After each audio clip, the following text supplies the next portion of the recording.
Bhagavate Vasudevaya. Shravanam Diaries Podcast.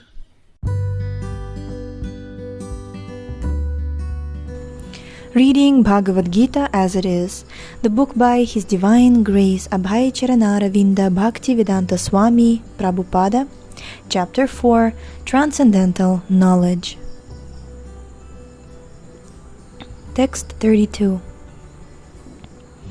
Evam bahuvidha yagya vitata brahmano mukhe karmajan vidhitan sarvan evam gyatva vimokshase.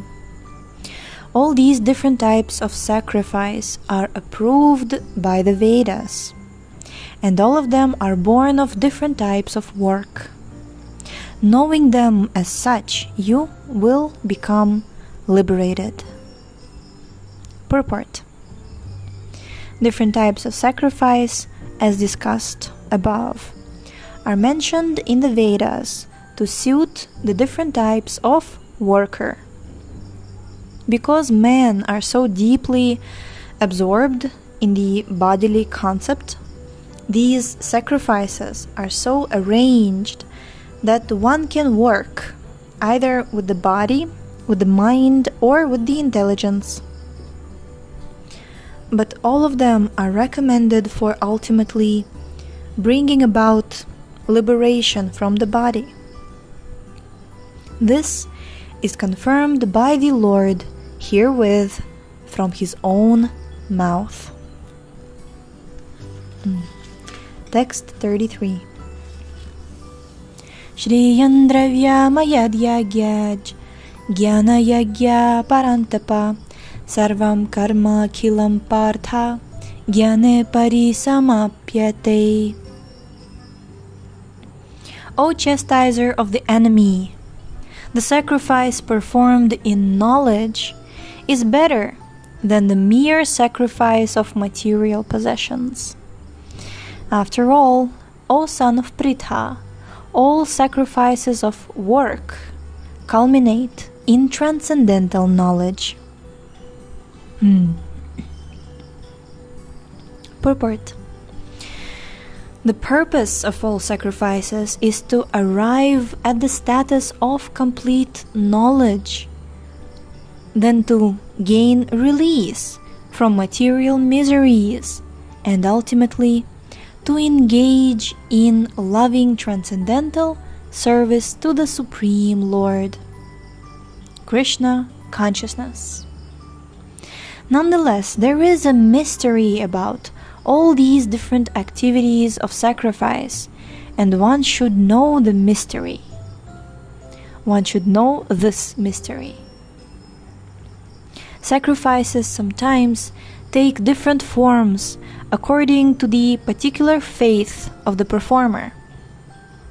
When one's faith reaches the stage of transcendental knowledge, the performer of sacrifices should be considered more advanced than those who simply sacrifice material possessions without such knowledge.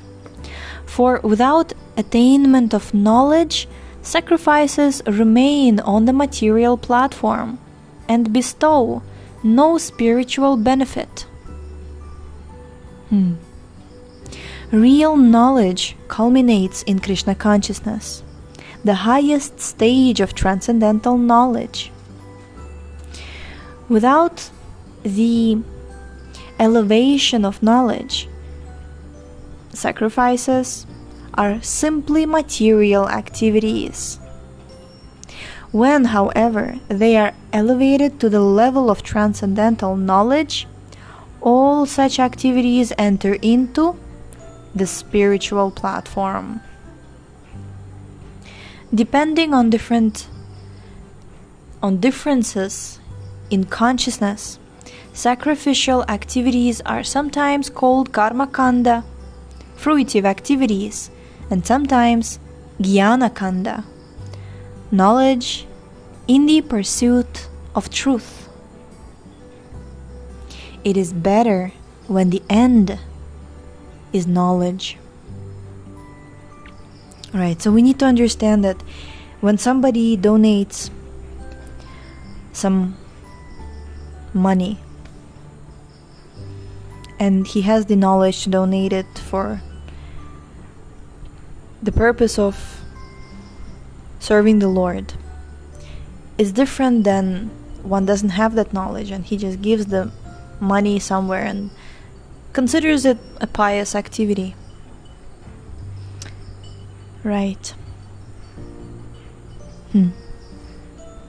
So that's why it's not enough to just do some kind of sacrifices. You have to know why you're doing the sacrifice. What is the end result? Okay, let's repeat. The purpose is to arrive at the status of complete knowledge, to gain release from material miseries, and ultimately to engage in loving transcendental service to the Supreme. Okay, text 34. Tadvidhi pranipatena pariprashnena sevaya upadekshyanti te jnanam jnaninas tatvadarshinaha. Just try to learn the truth by approaching a spiritual master.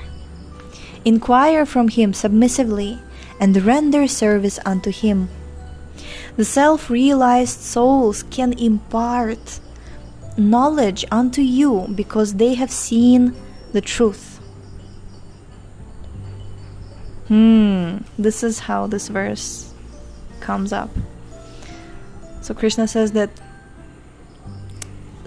sacrifice, yajna, performed in knowledge is better, much better. And then he says, how do you get such knowledge?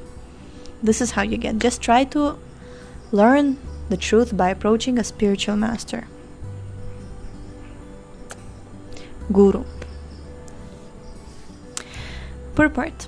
The path of spiritual realization is undoubtedly difficult.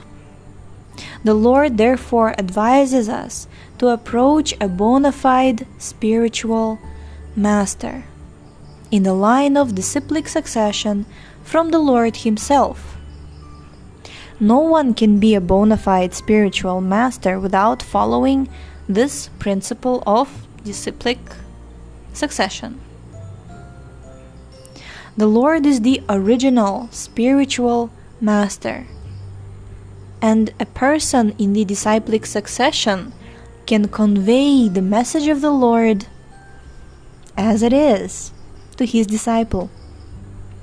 No one can be spiritually realized by manufacturing his own process, as is the fashion of the foolish pretenders.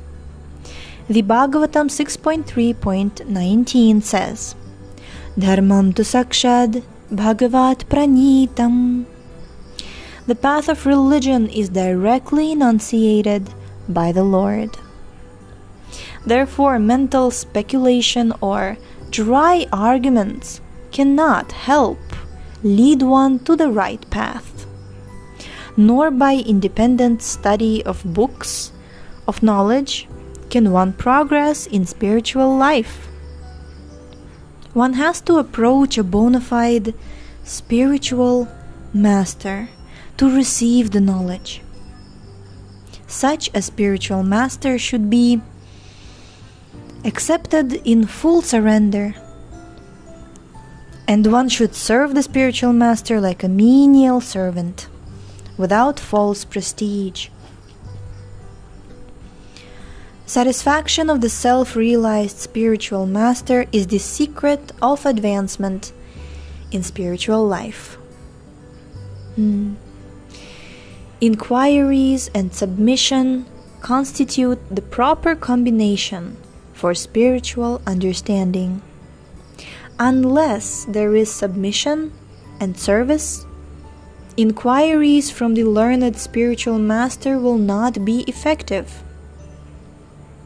One must be able to pass the test of the spiritual master, and when he sees the genuine desire of the disciple, he automatically blesses the disciple with genuine spiritual understanding.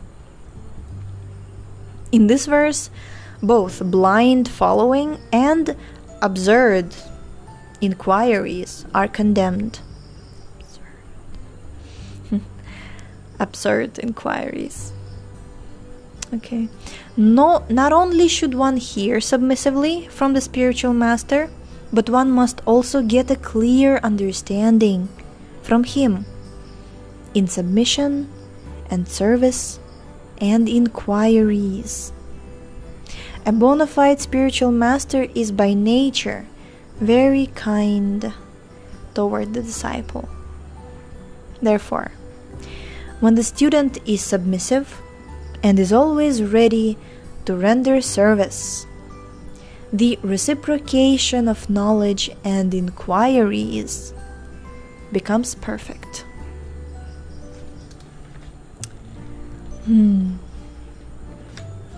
Jai.